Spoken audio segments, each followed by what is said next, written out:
تو دیکھیے ایک طرف سے ایران کے ساتھ ان کے تعلقات اسٹریٹجک تعلقات ہیں ان کے. افغانستان میں اگر ان کی جو پوزیشن تھی وہ کمزور ہوئی ہے تو ان کو اتنا زیادہ فرق اس لیے نہیں پڑے گا. کوئی ایران میں آلریڈی موجود ہیں, وہ بڑے مضبوط طریقے سے موجود ہیں. وہ روس بھارت کو چھوڑنے کو تیار نہیں ہے, اور ہماری اور خوش فہمی تھی کہ روس اپنی اسٹیج پہ آ کے بھارت میں تشدد کرے گا, اتنا ہی کرے گا کہ جتنا ان کو ضرورت ہے تاکہ بھارت ان کا اختیار خودتا رہے. تو پاکستان کو یہ بات بہت پہلے سمجھ کر کہ ہم تنہا ہیں, یہ سمجھ کر کہ ہمیں اس لڑائی ہمیں خود لڑنی ہے, اور خاص طور پہ یہ سمجھ کر کہ یہ ہماری پاکستان کی بقا کی جنگ ہے. پاکستان اس چیز کو ایکسپلائٹ کیوں نہیں کر پا رہا؟ کیا وجہ ہے کہ ہم اس چیز کو چھال نہیں پا رہے؟ وہ ہم پہ جھوٹا الزام لگاتے ہیں, پورا جو ہے عالمی میڈیا کو اپنی طرف متوجہ کر لیتے ہیں. ہمارے پاس تو ان کے بالکل کہتے ہیں نا کہ جیتی جاگتی ثبوت ہے ہمارے پاس. جی آپ صحیح کہہ رہے ہیں کہ ہمیں جس طریقے سے فولڈر بنانے چاہیے. دیکھیں بات یہ ہے کہ ہم نے اپنا تمام تر زور جو ہے وہ ڈپلومیٹک فیلڈ میں لگا رکھا ہے, حالانکہ پولیٹیکل فیلڈ اس کے علاوہ ہے, لا فیئر کا فیلڈ اس کے علاوہ ہے, ملٹری فیلڈ اس کے علاوہ ہے. 3 فیلڈ ہم نے چھوڑ رکھے ہیں. اور جب میں ملٹری کی بات کرتا ہوں تو اس کا یہ میں مطلب ہرگز نہیں کہتا کہ آپ حملہ کر دیں, یا کیونکہ 2 نیوکلیر پاورز ہیں جس طریقے سے بھی ہو. تو بات یہ ہے کہ بہت کچھ ایسی چیزیں جو ہم کر سکتے ہیں جو ہم کر نہیں رہے ہیں, اور جو حیرت ہوتی ہے کہ کیوں نہیں کر رہے ہیں, کہ پولیٹیکلی ہم کیا کر سکتے ہیں.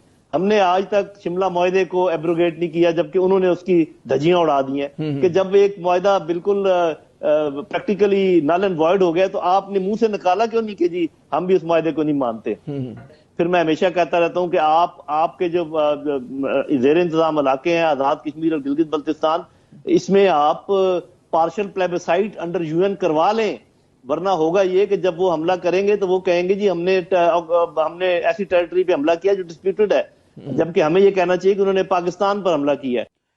دیکھیں عامر زیاد صاحب, دیکھیں کہ اس بات کے اوپر پاکستان ڈیفینسو ہے. اس کی وجہ یہ ہے کہ افغان جہاد کے بعد جب کشمیر میں جہاد شروع ہوا تو جو پاکستان کا سارا بیانیہ ہے وہ سارا ڈیفینسو بیانیہ ہے.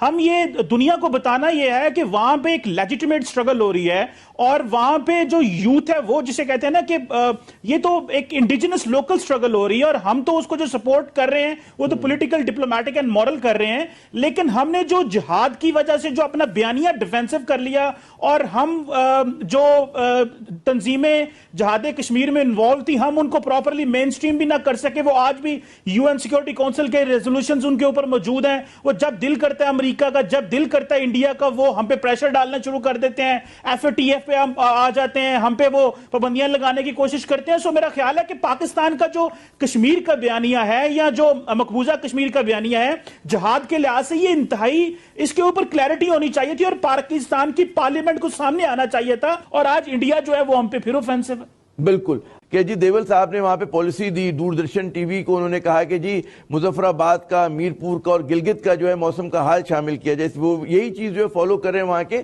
بہت سارے جو نجی چینلز ہیں.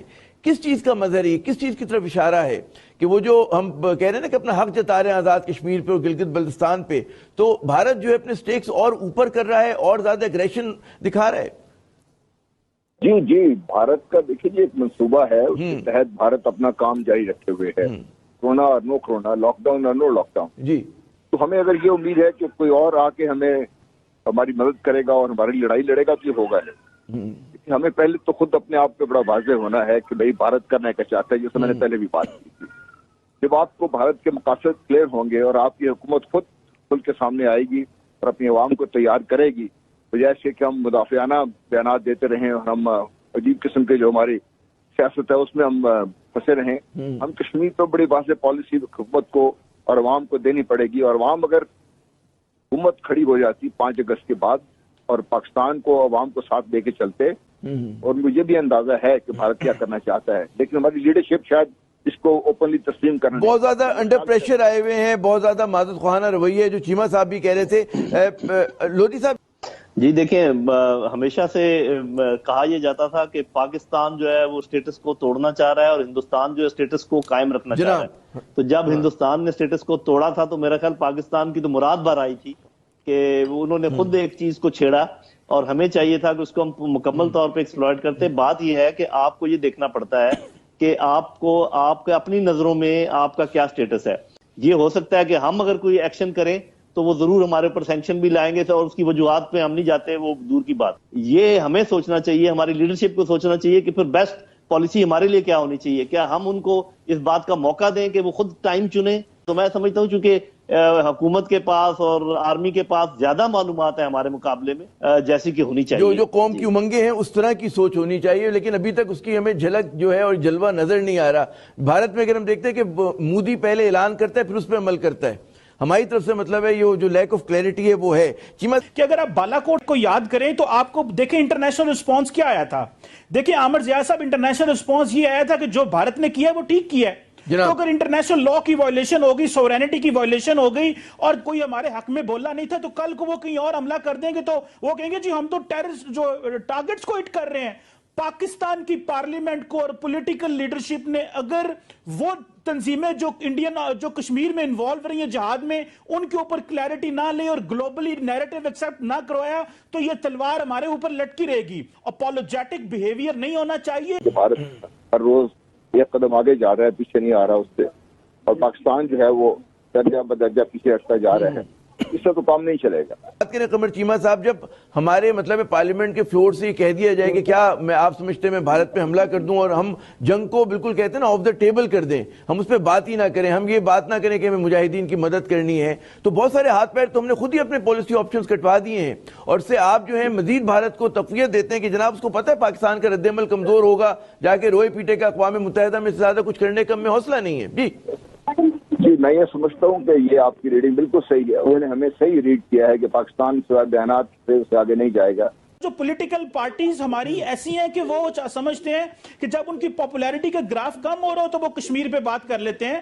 دوسرا، انڈیا کے اندر 24 گھنٹے کشمیر ان کا بہت امپورٹنٹ فیکٹر ہے، ان کو موبلائز کر کے رکھا ہوا ہے، انگیج کر کے رکھا ہوا ہے. سو پاکستان کا بیانیہ گلوبلی سمجھ ہی نہیں پا رہے کہ ہم سمجھتے کیا ہیں. صرف وہ یہ سمجھتے ہیں جی وہاں پہ وہ ایک نان اسٹیٹ ایکٹرز کو سپورٹ کرتے ہیں، مجاہدین ان کے کنٹرول میں اور وہاں پہ دہشت گردی ہو رہی ہے. یہ کہیں نہ کہیں پہ ہماری ڈومیسٹک پرابلم ہے. یہ کوئی جو آپ نے کہا کہ لیڈرشپ کا جو ہے ہمارا اگریسو ہونا ہے، بحران ہے، ہمارا جو قیادت کا بحران ہے ہمارے ملک میں کہ ہم لوگ جو ہے اپنے ترجیحات کا تعین صحیح نہیں کر پا رہے. دنیا کے لیے کوئی فرق نہیں پڑتا کہ پاکستان رہے یا نہ رہے، خدا خواستہ اللہ تعالیٰ ہمیشہ پاکستان قائم رہے. دنیا کو اس سے فرق نہیں پڑا. دنیا کے مفادات ہیں اس خطے میں جغرافیائی طور پر اس کو حاصل کرنے کے کسی طریقے، اور ہمیں اگر خیال یہ ہے کہ بھئی کسی اسٹیج پر بھارت دوسرے لوگوں کے ساتھ اپنے معاملات صحیح نہیں کر سکتا، یہ بھی ہماری غلط فہمی ہے. کیونکہ دوسرے جو ممالک ہیں ان کے اپنے بھی انٹرسٹ ہیں. وہ کسی پاکستان کے ساتھ ہماری دوستی ضرور ہوگی، لیکن انٹرسٹ ان کے وہ ہیں، اور جب پاکستانی اپنے لیے کھڑا نہیں ہوگا تو دوسرے کیا کر لیں گے. وہ موضوع تم کا ہے کہ جی جو جہادی مذہبی جماعتیں وہاں پہ جہاد کے لیے جاتی تھی وہ دنیا میں ان کو وہ پرابلم میں آ گئی. بات یہ ہے وہ صرف انتظار کر رہے ہیں رافیل جہاز کے آنے کا، جہازوں کے آنے کا. وہ انتظار کر رہے ہیں S-400 وہ جو اینٹی بیلسٹک میزائل سسٹم ہے اس کے آنے کا. نمسکار دوستوں، ہماری چینل میں آپ کا سواگت ہے. آج کی اس ویڈیو میں دوستوں بات ہو رہی ہے POK یعنی کہ پاکستان آکوپائڈ کشمیر کے بارے میں. POK کو لے کر دوستوں پاکستان میڈیا کا جو ڈر ہے وہ لگاتار بڑھتا ہی جا رہا ہے. پاکستان میڈیا کو یہ ڈر لگ رہا ہے کہ بھارت کبھی بھی پاکستان پر حملہ کر سکتا ہے اور POK ان سے واپس چھین سکتا ہے. ان کے اس ڈر کے پیچھے کی سب سے بڑی وجہ ہے مودی جی.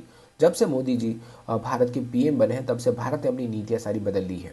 اوپر سے مودی جی اور امت شاہ کا یہ ٹریک ریکارڈ رہا ہے کہ وہ جو کچھ بھی بولتے ہیں وہ کبھی نہ کبھی ضرور ہوتا ہی ہوتا ہے. ہم لوگوں نے سب نے دیکھا کہ کس طرح سے بھارت نے بڑی آسانی سے کشمیر سے 370 کی قلم ہٹا دی، ایودھیا میں رام مندر بھی بنا دیا. اور اسی طرح سے دوستوں مودی اور شاہ نے پرومس بھی کیا ہے بھارت سے کہ وہ POK کو واپس لے کر ہی رہیں گے. اب اس کا صاف مطلب نکلتا ہے دوستوں کہ پاکستان میڈیا کو بھی اس کا پورا بھروسہ ہے کہ آج نہیں تو کل بھارت پاکستان پر حملہ کرے گا اور POK ان سے چھین لے گا. یہاں پر دوستوں سب سے خاص بات یہ ہے کہ POK کی جنتا بھی اگر ہم دیکھیں تو پاکستان سے چھٹکارا چاہتی ہے. یعنی کہ بھارت بھی یہ چاہتا ہے کہ POK بھارت میں شامل ہو جائے اور POK کے لوگ بھی یہی چاہتے ہیں کہ وہ بھارت میں شامل ہو جائے اور پاکستان بھارت کو روک سکے، اس میں اتنا دم نہیں ہے. کل ملا کے دوستوں یہ صرف سمے کی ہی بات ہے کہ POK کب بھارت میں شامل ہوگا. آج کے اس ویڈیو میں دوستوں فی الحال اتنا ہی. اگر آپ کو ہمارا ویڈیو اچھا لگا ہے تو اس ویڈیو کو لائک ضرور کریں، اور اگر ابھی تک آپ نے ہمارے چینل کو سبسکرائب نہیں کیا ہے تو ابھی کر لیں تاکہ ہم آپ کے لیے ایسے اور بھی انٹرسٹنگ ویڈیوز لگاتار لاتے رہیں. دھنیہ واد.